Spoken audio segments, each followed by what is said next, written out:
Assalamualaikum warahmatullahi wabarakatuh. Perkenalkan, nama saya Ilham Madudin Izhar dengan NIM 2210 417828. Kali ini saya akan membahas soal jawaban UAS dari dosen saya, Bapak Adi Mursalim.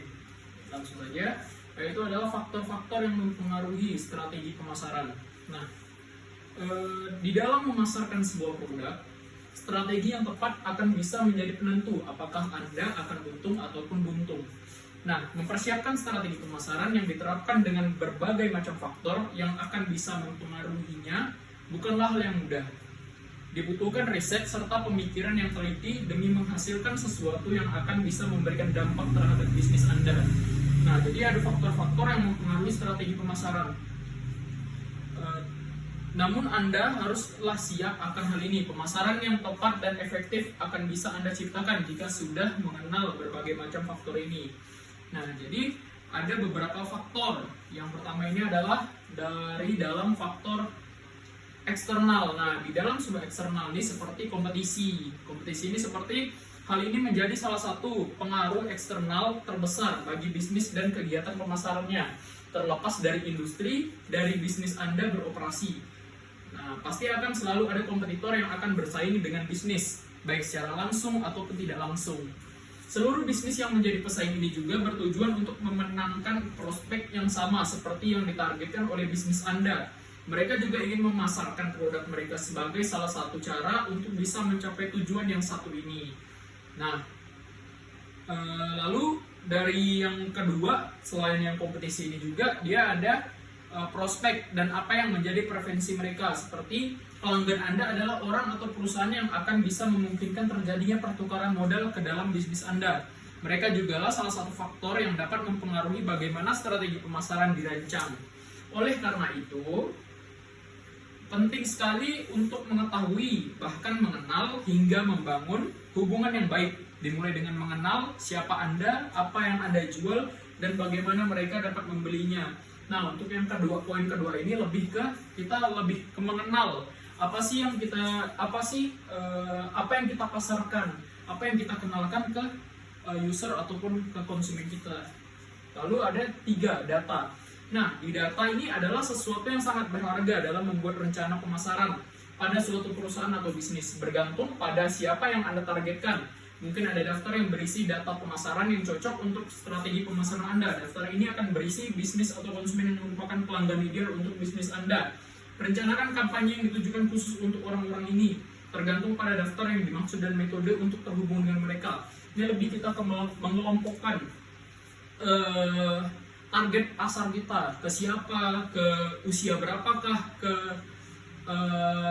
jenis kelamin apakah, laki-laki ataupun perempuan, dan lain-lainnya. Lalu ada kondisi ekonomi. Nah, perekonomian akan bisa mempengaruhi pemasaran baik secara positif maupun negatif. Ketika ekonomi tumbuh, orang-orang akan menghabiskan lebih banyak uang sehingga bisnis bisa mendapatkan keuntungan. Dalam hal ini penting bagi seluruh bisnis atau perusahaan untuk meningkatkan pemasarannya.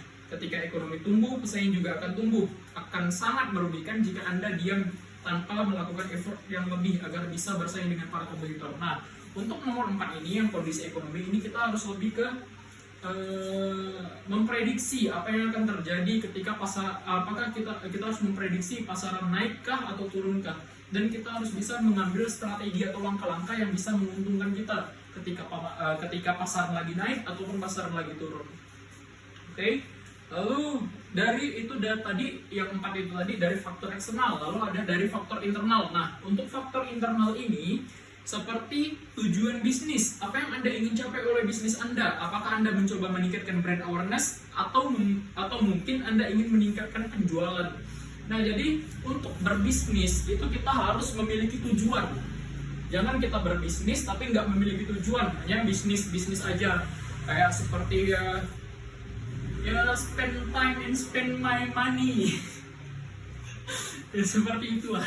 Jadi bisnis ini harus ada tujuan, bisnis ini harus jelas. Kita membangun bisnis ini untuk apakah tujuannya dalam hidup kita dan lain-lain lah, seperti itulah.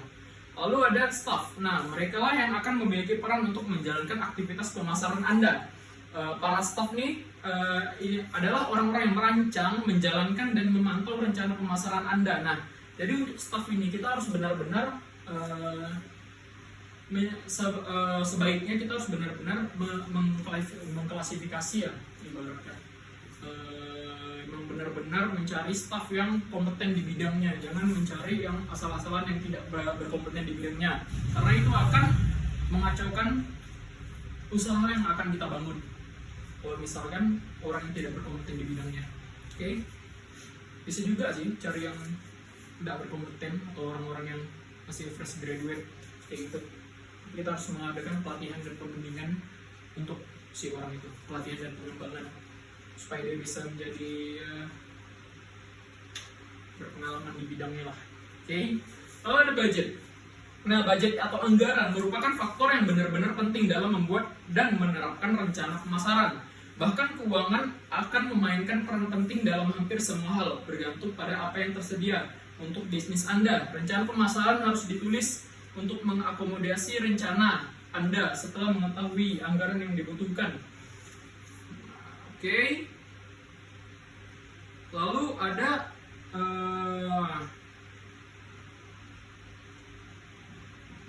oke. Nah, jadi kita ada di berikutnya ini adalah kita bahas tentang marketing mix. Nah, jadi marketing mix ini adalah suatu strategi yang digunakan pada suatu perusahaan untuk meraih kesuksesan dan memperoleh profit atau keuntungan yang secara maksimal.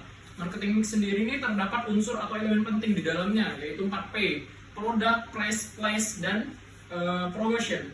Nah, kita bahas yang pertama, yaitu produk. Berarti sesuatu yang memiliki nilai fungsi dan dapat digunakan oleh calon konsumen atau pelanggan. Nah, untuk price atau harga, ini adalah sesuatu yang memiliki nilai fungsional dan dapat digunakan oleh calon konsumen pelanggan.